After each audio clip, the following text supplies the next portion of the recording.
So let's get things on the ground with the dailies on the program today. You've seen at least the New Telegraph there. That's definitely where we'll start from. But we're joined in the program by commissioning editor of The Conversation Africa, Mr. Wale Fatade, a journalist. Thank you so much for coming to the program. Good to see you, Jeffrey. I'm good to see you, Gardy. All right. Good to see you. So you can see, well, there's been the talk, according to the New Telegraph.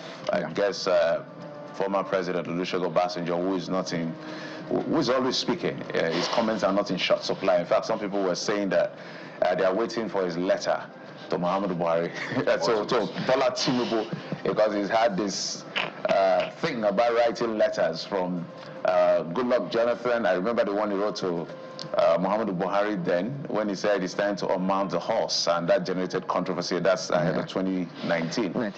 But more importantly, he's talking about constitution. He said perhaps the constitution may not be the problem. It's actually the operators. What do you make of it? I think both former President Obasanjo and Chief are correct. Yeah, even though they have divergent views, I believe our present constitution cannot take us to where we should be as a country. I'm not so sure the constitution, the 1999 now, I'm not so sure it takes care of our plurality or the kind of federalism. I'm always careful of using this word, true federalism. I got that caution that is either we have a federal state or we don't have a federal state. So there's nothing like saying you are a true man or you are not a true man. You are either a man or you are a woman. And then, but the other issue, which Chief Ayoko alluded to, is the issue of the operators. I mean, which President Obasanjo alluded to, is the issue of operators. That's quite germane too. We've seen the rule of law not being followed. Yeah. So even the constitution we have now, I'll give you an instance. The Senate told us that Senator Natasha, that the order was not for her to be reinstated. But this same Senate appealed the judgment. And so, at that level, the constitution is there. A court of competent jurisdiction has made an order, but it's not being followed. And those are lawmakers. So at another level, you find out that operators are actually part of our problems. So both gentlemen were correct. So you just raised another issue that we should delve into deeper, and that's the Senate versus Senator Natasha Putodoa, but I will not be distracted this morning. It's a very, very valid point that you make there. But take a look at the Guardian newspaper next. There's a lot to chew on the front pages this morning. But the Guardian newspaper leads with Buhari farewell, Obi Atiku defend absence as Lukman flags shift in endorsements. Tinubu showers praises. Atiku's PDP exit letter aimed at stealing spotlight from Buhari's death, says Keyamo, and all of that. But I'll just go straight to the point. Mr. Fatade, Mr. Atiku Abubakar has resigned from the PDP yet again. The third time. Third time. And for some people, maybe they're not surprised. In fact, some people check and they say, oh, is this the last? Is this somebody repeating the news that already happened, or did it happen again? And then you hear Mr. Keyamo saying, come on, you're trying to steal. Why are you doing this right now? Buhari just died. We're still mourning. Are you trying to steal the shine? Or let's put it more in contextually. Are you trying to get the 12 million votes that Buhari has always carried around? What is your take on this? First of all, he's a gentleman. I know him. And he's a senior advocate, so he's supposed to be circumspect in his speech. That's what they tell them. And then he's a minister. I'm not so sure. I don't speak for Vice President Atiku Abubakar. My colleague, former colleague and friend, Paul Ibe, he does that better. He's the one supposed to be doing that. But I'm not so sure the Vice President or the former Vice President timed me to take shine off from the death of former President Buhari. What does he hope to gain about that? I think Atiku is just a politician. That's all. And he's doing what politicians of this part of the world do. That's all. So I'm not so sure that is the important thing. The important thing that we should be focused on, and as journalists now and as citizens, is why is former Vice President Atiku moving now? What does he hope to achieve with that? If he's going to be presented as a candidate of the coalition, I'm not so sure they are the one that would defeat President Tinubu. I don't think so. You've raised I don't think so. a bit of dust. Yeah. So because someone might argue that President Buhari did it 3 times before he finally became president. But he has also done it a lot of times. So maybe he's on that path that he too don't never say never. But I'm not so sure that it presents a credible alternative to President Tinubu. That's one. Number 2, there's that aspect of a Southern president, and I'm a Southerner, I'm a Yoruba, must do 8 years. So President Tinubu has just done 4 years. So if we are not going to have President Tinubu, let's have another Southerner then. That's important in the kind of structure that we have, in the kind of, so that we don't deepen our fault lines again. And again, there's another part of it, Kade, that he's going to be 80 years old in 2027. I hope people are aware of that as well. Oh, well, I'm not so sure age has been a very important factor in our own consideration in this part of the world. I don't think so. Otherwise, I mean, especially when you look at Paul Biya at 92, we still want to about 43 years. Let's not even go to Paul Biya. Paul Biya is 92, he's seeking re-election. Yeah, and he's been president for about 40-something years. The aberration in Cameroon is just... perhaps older than some of our colleagues reporting him in Cameroon. Okay, let's go to the next daily now. Nigerian News Direct is the next one. It leads with APC. Governor Makinde mock Atiku over resignation from PDP. Ex-VP cites PDP's lost direction as reason for exit. I think we've spoken about this, but this time it's Governor Makinde himself, the governor, talking about the fact that this party flip-flop. Atiku was in PDP when he was leaving office as vice president. He ran, I think, under ACN.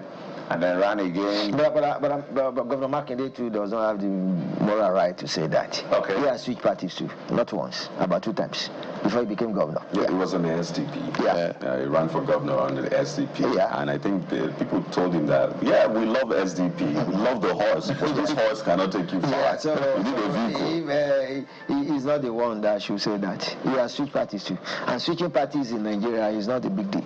Yeah. Because my father, and I hope he's watching this, will tell me that the stone on the top and the stone below, they are both stones. That's the way he describes parties in Nigeria. I want to ask you, how do we help politicians? Because clearly ours is not like the West, where there are clear ideologies.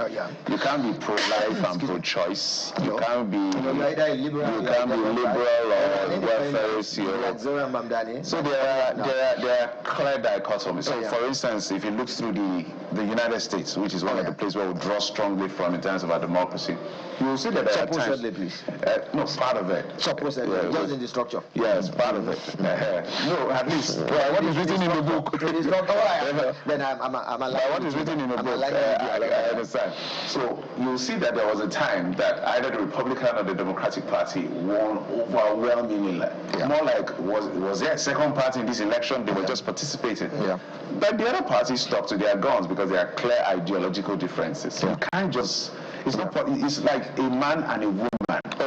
There's no dichotomy. What in your view, from what you're seeing with all this flip-flop, can be done to help out? Or should we just... It's just confusing. How do we drive ideology? Now, maybe not the Western type. Yeah, people have been saying that we'll grow into that. But I'm beginning to believe we are not meant to grow into it. Or we are not going to grow into it. I mean, 1999 to this time now, these are many years now. It's almost 30 years. Anybody born in 1999, if his life is like the way our political parties are, we need to organize prayers and deliverance session for such a person. 26. I mean, your life should at least have a form. It should not be a moebic again. So I don't know what we are going to do. And this is crucial for us as journalists. Because we are the ones that should shape perception. We should shape public opinion. But it seems we ourselves are confused. Because we need to sift through the entire gamut and then analyze and provide critical analysis for citizens to decide. I think we need to let people know. Remember, when we speak about manifestos, and the former president told us this, that he didn't know what they wrote for him. none of us saw it as anything serious to hammer on. In fact, a lot of citizens were saying manifestos are just meant to be elected. It doesn't have to follow that. So we need to ask people to go back to that. That's one. Number two, we need to support or promote party supremacy. We were having a discussion somewhere very recently, and I was talking to some seniors, journalists now, that 79 to 83, that I remember very well, I was of age rather. You cannot do, the party chairman there for MPN was the late Augustus Akilo Baban Tutaba, as we used to call him in Ibadan. He was far more powerful at certain level than the president, Sheikh Shagari himself. And so when you say you're having a party meeting, you see the president himself subordinating himself to the chairman of the party. The 5 governors of the Unity Party of Nigeria, whatever policies they want to implement or prosecute in their states, they bring it to the party. So we don't see that. And now we now have this structure, I use that very carefully now, whereby if Governor Jeffrey is governor of Lagos State, the party structure... That would be a nice idea. Yeah, even though I don't want to be a politician. No, I think the candidate himself will be happy. Governor, you will not deny me too. Governor Jeffrey of Lagos now wants to do anything. You now bring the party structure in Lagos State under his portfolio. It doesn't go well. So we must separate the party structure from the governance structure. And that's why you find out that even now we have more politicking than governance. So, Mr. Fatade, on the one hand, you agree that we may never grow into that. I need to say that for my own mental... Some people have said that is not necessarily a bad thing, and I'm getting somewhere. So they say the politics you see in the U.S. is a function of their own journey. They journeyed up until that point based on their cultural context, their own national ideology and all of that religious context. And they were able to say, this is what we want our politics to look like. Yeah.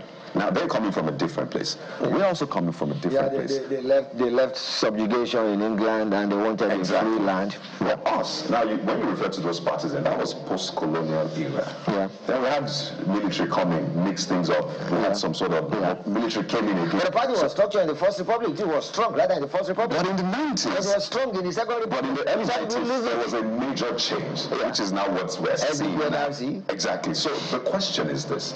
As much as we look at the other claims and say, oh, politics is, by the way, they have their major issues as well. Oh, definitely. In fact, it is messy sometimes when you look at it. Content. So, I must say that all the setting agenda for media is not in short supply. From time to time, we set the agenda. Certainly, everybody can do better, but it's not in short supply. The question now is also the consumers.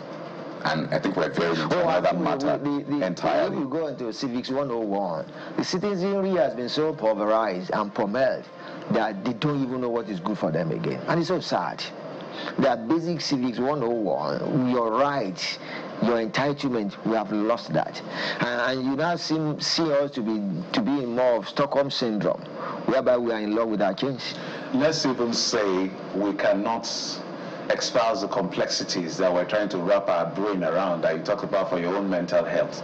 But basic things that we can, because it works with numbers, it works with predictable outcome, measurable outcome. Because we have Section 16 of the Constitution that talks about state policy. And that has the nuances for welfareism. At least on the economic end, we should be clear on what, for instance, I would like the ADC, for instance, to be welfareist in nature, to be able to say, we're the party that will bring subsidy back. What with those people there now? No, I'm just saying. I mean, because for instance now, Buhari was welfareist. Yes, so I'm going somewhere with this. APC as a party, there's no consistency in this, in terms of their economic ideology. No, is anything that whoever the leader is, Buhari comes, is welfarist, President Tinubu is here, is neoliberal. So it's even confusing everybody. So that's what I'm saying. Can't we at least take a common posture that, okay, if you want subsidy to be back, vote for ADC, using it as an example. If you want this, can't we at least do something that is... It reminds me of this book by Bernard Richard Benke, I think, a former U.S. their own equivalent of central bank governor. And I read his biography when he was in office before Janet Yellen took over from him, who later became Secretary of Treasury, Chairman Federal Reserve. And one of the things I found very interesting in his analysis or his biography was that, autobiography now, that if a Republican president comes into office, there is a list of academics who are conservative that you must speak from to become Federal Reserve Chair. If a Democrat comes into office, there is a list. So in terms of even academics, they are so, I don't want to use polarized, they are so distinct. Even Supreme Court judges. Yeah, they are so distinct that you know where this person stands for. And I think that's what we need to do, perhaps in conjunction with what you said. We need to be building a kind of base like that.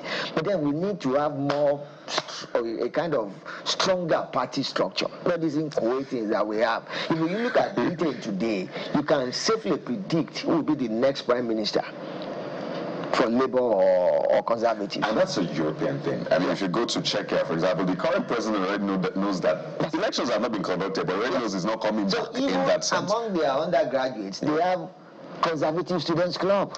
They have Labour Students Club. Mr. Fatadu, that is a luxury because they've been able to get a lot of people out of poverty. Yeah. So I think the ideology everybody should have right now is to banish hunger.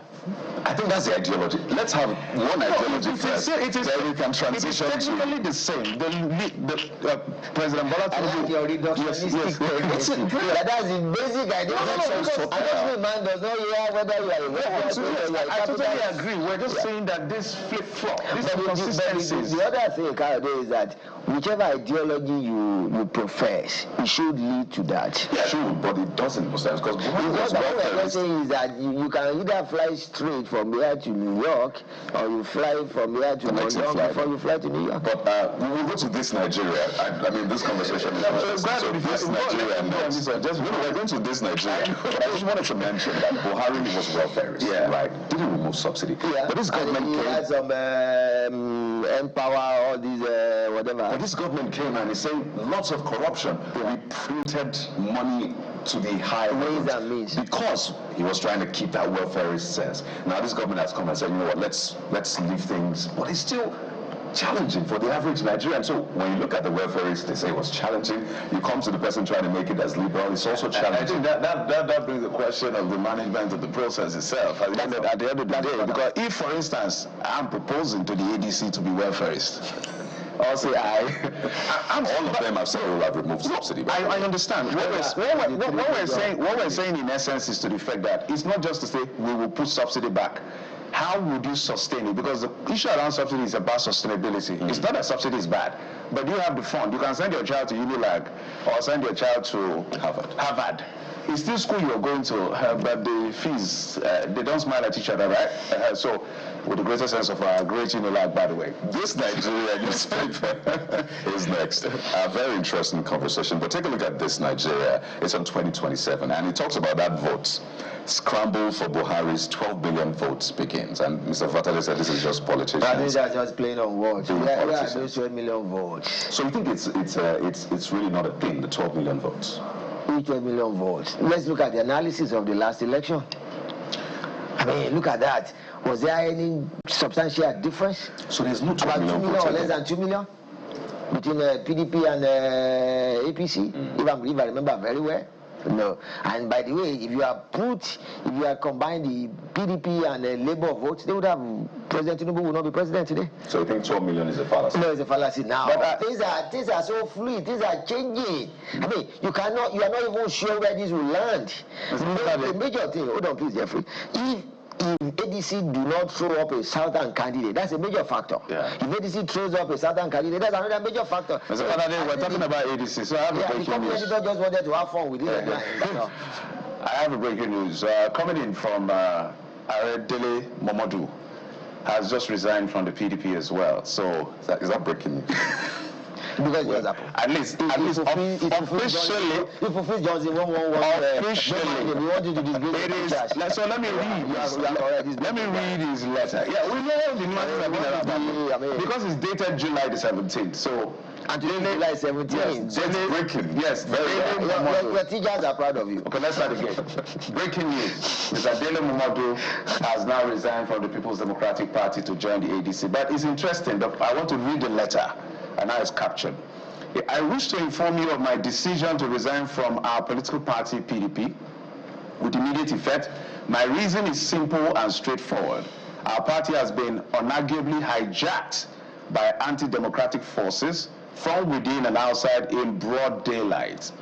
It is therefore honorable to abandon the carcass of the party to them, while the majority of us earnestly sign up to the new coalition known as the African Democratic Congress. I will forever treasure the kind support you gave me at all times. Thank you, sir. Writing to his chairman, PDP Ward 4 in Owan East local government area of Ojo State. An esteemed colleague, esteemed senior colleague, who I've always longed for an opportunity to tell him how he inspired me when he came to speak to us as undergraduate in 1990 UI. So I like him for that one. But I would have loved to ask him now how he will reconcile his exit from PDP, where his bosom friend, my own state governor, Ademola Adeleke, is supposedly planning to move to APC. I hope they will still remain friends. You know the funny thing, in fact, it's a sad thing. So you come back to Jeffrey's T6. The difference between them is 6 and half, does it? That's the thing. So let's just have a base ideology. Let us get poverty out. I agree. But you need to see how they can't just get wives, mothers will be. But you can't just get. The point I was trying to make out is you can't just get poverty out. You need an economic model to be able to get poverty out. It's either you feed the poor. Okay, the two of you now. You are the Porsche, the two-share analyst. Can they just say simply banish hunger? Whichever theory you want to use to achieve that, no problem. You don't have a problem with whether the liberal theory or progressive theory. To that extent, gentlemen, I surrender. That's the statement. But you should see the caption which he put on this, Mr. Fatade, on social media is very interesting. He said, a requiem for PDP. It's basically saying this is a song for the dead. It's a mass. And do you think that there's a name that should have been mentioned that hasn't been mentioned in all of those letters? Where are you going to with this question? I'm just saying. Let him ask his question. He said that it is honorable to abandon the carcass of this party to them. You know, in public communication, I mean, all of us have taken courses in that. You and I know that. You know the depth. You own the narrative. So I think our senior is just trying to own the narrative. He knows who is holding PDP by the jugular. So, and he has carefully avoided mentioning that name. Since we are not working for our senior, it is not up to us to mention the name. But everybody knows. Everybody knows now. I mean, so, they tell us that in this room, show, don't tell. Very interesting day. So the question is, who will be next? And I want you to predict. Who's next? Across the parties forming the coalition. Who's next? Let's put him on a better hotspot. So we have, how many governors of the PDP are left now? Man, just hold on. Is the departure lounge. And that's to APC. So I'm saying who is leaving, either the parties in the coalition, that is. Who is leaving their party? You know, there's a Labour Party, there's the Labour Party. So I think we should look more towards PDP governors, in the north especially. The few of them that are left. Leaving to the ADC. Leaving to the ADC, yeah. Yeah, we should look more towards the PDP. So is this the end of the PDP? Are we just watching the PDP die like this? It's not up to all of us to save PDP. The PDP should have saved itself a long time ago by not breaking agreement. Yeah, the PDP broke agreement. We should not gloss over that fact. Which of the agreements? That it must be a southern candidate when you have a northern as party chairman. That's all. So, final question. Fair is fair.